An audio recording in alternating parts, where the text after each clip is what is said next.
आज हम बात करेंगे सिगमंड फ्रॉइड की एक ऐसी किताब के बारे में जिसने मनोविज्ञान की दुनिया हिला दी, द इंटरप्रिटेशन ऑफ ड्रीम्स, जो 1900 में प्रकाशित हुई थी। फ्रॉइड ऑस्ट्रियन न्यूरोलॉजिस्ट थे और उन्होंने मनोविज्ञान में नए विचार दिए, जैसे अनकॉन्शियस माइंड और ड्रीम एनालिसिस। इस किताब में उन्होंने बताया कि सपने सिर्फ रैंडम इमेजेस नहीं होते, बल्कि हमारे छुपे हुए इमोशंस और डिज़ायर्स का दर्पण होते हैं। अगर आप मनोविज्ञान या ह्यूमन माइंड में दिलचस्पी रखते हैं तो यह किताब आपके लिए बहुत महत्वपूर्ण है। चलिए शुरू करते हैं। चैप्टर 1, सपनों की वैज्ञानिक समस्या, the scientific problem of dreams. Freud कहते हैं कि सपने पर एक पहेली की तरह होते हैं। पहले लोग सपनों को या तो डिवाइन मैसेज मानते थे या फिर दिमाग की बकवास।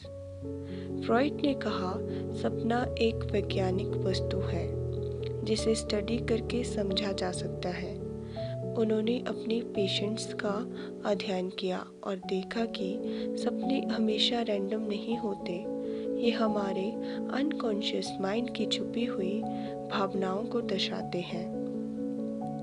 Chapter 2, method of interpretation. Freud का मेथड था फ्री एसोसिएशन। इसका मतलब है सपने में जो भी चीज़ें आती हैं उनके बारे में बिना रोक टोक के सोचो या बोलो। उदाहरण, अगर तुम सपने में ट्रेन देखते हो तो फ्रॉइड कहते हैं कि सोचो, ये ट्रेन तुम्हें किसी चीज़ की याद दिला रही है, शायद यात्रा, आज़ादी या किसी व्यक्ति का ख्याल आए। इस प्रोसेस से तुम सपने का असली मतलब समझ सकते हो। चैप्टर 3, सपने और इच्छाओं की पूर्ति। फ्रॉइड का सबसे महत्वपूर्ण और प्रसिद्ध विचार है, सपने हमारी इच्छाओं की पूर्ति करते हैं।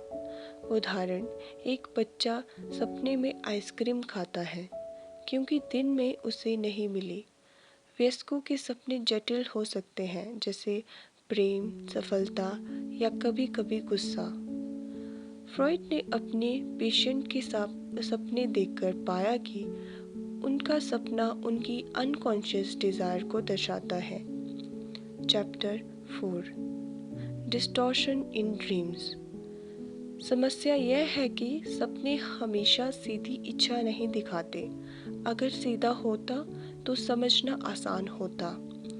फ्रॉइड कहते हैं, विकृति दो कारणों से होती है, कॉन्शियस माइंड का सेंसर, यह कुछ डिज़ायर्स को एक्सेप्ट नहीं करता, अनकॉन्शियस डिज़ायर फिर भी निकलती है पर मास्क पहनाकर।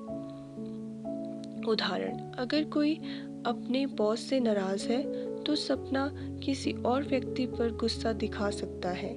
इसे फ्रॉइड ने डिस्प्लेसमेंट कहा। Chapter 5, the sources of dreams. सपनों की सामग्री दो जगहों से आती है, दिन में हुए एक्सपीरियंस, पुराने एक्सपीरियंस जो याद नहीं रहते पर दिमाग में छुपे होते हैं।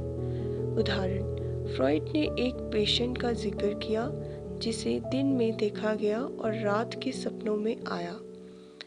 सपने में दिन की घटनाएं और अनकॉन्शियस मेमोरीज दोनों मिलती हैं।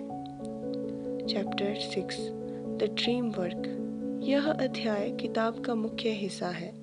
फ्रॉइड कहते हैं कि सपना बनाने की एक प्रक्रिया होती है, इसे उन्होंने ड्रीम वर्क कहा। इसमें 4 प्रमुख क्रियाएं हैं। एक ही इमेज में कई मीनिंग्स छुप जाते हैं। कंडेंसेशन, डिस्प्लेसमेंट, असली भावना किसी छोटी चीज़ पर ट्रांसफ़र हो जाती है। सिंबलाइजेशन, सपने सिंबल्स का यूज़ करते हैं, जैसे घर, बॉडी, पानी, जन्म। सेकेंडरी रिवीजन, सपने को लॉजिकल और समझने योग्य बनाया जाता है। चैप्टर 7, सपनों की मनोविज्ञान प्रक्रिया।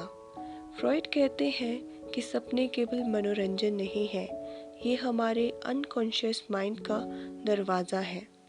सपनों के ज़रिए हम अपने छुपे हुए इमोशंस और डिज़ायर्स को समझ सकते हैं। फ्रॉइड लिखते हैं, सपना अनकॉन्शियस तक जाने का रॉयल रोड है। अगर हम सपनों को समझ लें तो अपने मन के गहरे रहस्य को जान सकते हैं। द इंटरप्रिटेशन ऑफ ड्रीम्स केवल एक किताब नहीं थी, यह एक क्रांति थी। फ्रॉइड ने दिखाया कि सपने रैंडम नहीं बल्कि मीनिंगफुल और साइंटिफिक है। अगली बार जब आप सपना देखें उसे इग्नोर मत करें। शायद यह आपके अनकॉन्शियस माइंड का संदेश हो